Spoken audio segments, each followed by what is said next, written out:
ವಾಣಿಜ್ಯ ನಗರಿ ಮುಂಬೈನಲ್ಲಿ ಮುಂದುವರಿದ ವರುಣಾರ್ಭಟ ಭಾರೀ ಮಳೆಗೆ ಅಂಧೇರಿ ಸಬ್ವೆ ಜಲಾವೃತವಾಗಿದೆ. ಕೆರೆಯಂತಾದ ಅಂಧೇರಿ ಸಬ್ವೆ ಸಂಚಾರವನ್ನ ಬಂದ್ ಮಾಡಲಾಗಿದೆ. ಮುಂಬೈನಾದ್ಯಂತ ಸಾಕಷ್ಟು ಅವಾಂತರಗಳು ಈಗಾಗಲೇ ಸೃಷ್ಟಿಯಾಗಿರುವಂತದ್ದು. ಈಗ ಅಂಧೇರಿ ಸಬ್ವೆ ಕೂಡ ಬಂದ್ ಆಗಿದೆ. ಸಬ್ವೆ ಬಳಿ ಬ್ಯಾರಿಕೇಡ್ ಹಾಕಿ ಮುನ್ನೆಚ್ಚರಿಕಾ ಕ್ರಮಗಳನ್ನು ತೆಗೆದುಕೊಳ್ಳಲಾಗಿದೆ. ವಾಣಿಜ್ಯ ನಗರಿ ಮುಂಬೈನಲ್ಲಿ ವರುಣಾರ್ಭಟ ಮುಂದುವರೆದಿರುವಂತದ್ದು. ಇದರಿಂದಾಗಿ ವಾಣಿಜ್ಯ ನಗರಿಯಲ್ಲಿ ಸಾಕಷ್ಟು ಅವಾಂತರಗಳು ಈಗಾಗಲೇ ಸೃಷ್ಟಿಯಾಗಿರುವಂತದ್ದನ್ನು ನಾವು ಗಮನಿಸ್ತಾ ಇದ್ದೀವಿ.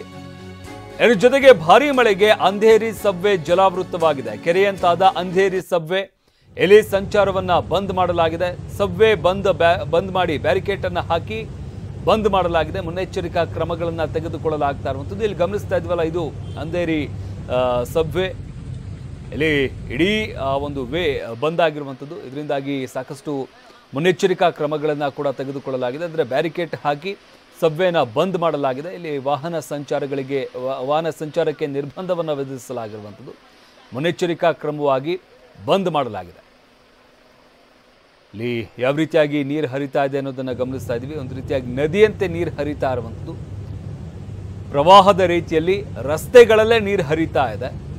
ಇದರಿಂದಾಗಿ ಸಾಕಷ್ಟು ಮುನ್ನೆಚ್ಚರಿಕಾ ಕ್ರಮಗಳನ್ನು ಕೂಡ ತೆಗೆದುಕೊಳ್ಳಲಾಗಿರುವಂಥದ್ದು. ಸದ್ಯಕ್ಕೆ ಅಂಧೇರಿ ಸಬ್ವೆ ಏನಿದೆ ಇದನ್ನು ಬಂದ್ ಮಾಡಲಾಗಿದೆ. ಬ್ಯಾರಿಕೇಡ್ ಹಾಕಿ ಬಂದ್ ಮಾಡಲಾಗಿರುವಂಥದ್ದು. ಯಾವ ರೀತಿಯಾಗಿ ನೀರು ಹರಿತಾ ಇದೆ ಅನ್ನೋದನ್ನು ಗಮನಿಸ್ತಾ ಇದ್ದೀವಿ. ನದಿಯಲ್ಲಿ ಪ್ರವಾಹ ಉಕ್ಕಿ ಹರಿಬೇಕಾದ್ರೆ ಯಾವ ರೀತಿಯಾಗಿ ಕಾಣುತ್ತೋ ಅದೇ ರೀತಿಯಾಗಿ ಇಲ್ಲಿ ಸಬ್ವೆನಲ್ಲಿ ನೀರು ಹರಿತಾ ಇರುವಂಥದ್ದು. ಇನ್ನು ವಾಹನಗಳು ಹೋದರೆ ಕೆಟ್ಟು ನಿಲ್ಲುವಂಥದ್ದು ಅಥವಾ ಮುಳುಗು ಹೋಗುವಂಥ ಸಾಧ್ಯತೆ ಕೂಡ ಇದೆ. ಆ ಕಾರಣದಿಂದಾಗಿ ಸಬ್ವೆನ ಬಂದ್ ಮಾಡಲಾಗಿದೆ. ಅಕ್ಕಪಕ್ಕ ಬ್ಯಾರಿಕೇಡ್ಗಳನ್ನು ಹಾಕಿ ಸಬ್ವೆ ಬಂದ್ ಮಾಡಲಾಗಿರುವಂಥದ್ದು. ವಾಹನ ಸಂಚಾರಕ್ಕೆ ನಿರ್ಬಂಧ ವಿಧಿಸಲಾಗಿದೆ. ವಾಹನ ಸಂಚಾರವನ್ನು ಕೂಡ ಬಂದ್ ಮಾಡಲಾಗಿರುವಂಥದ್ದು. ಇದರಿಂದಾಗಿ ಸಹಜವಾಗಿಯೇ ವಾಹನ ಪ್ರಯಾಣಿಕರು ಪರದಾಡಬೇಕಾದಂಥ ಪರಿಸ್ಥಿತಿ ಇದೆ. ಅಂದರೆ ಒಂದು ರಸ್ತೆಯನ್ನು ದಾಟಬೇಕು ಅಂತಂದರೆ ಕಿಲೋಮೀಟರ್ ಗಟ್ಟಲೆ ಬಳಸ್ಕೊಂಡು ಬರಬೇಕಾದಂಥ ಅನಿವಾರ್ಯತೆ ಸೃಷ್ಟಿಯಾಗಿದೆ. ಗಮನಿಸ್ತಾ ಇದ್ದೀವಿ ಸಾಮಾನ್ಯವಾಗಿಯೇ ರಸ್ತೆಗಳಲ್ಲಿ ಯಾವ ರೀತಿಯಾಗಿ ನೀರು ನಿಂತಿದೆ ಅಂತ.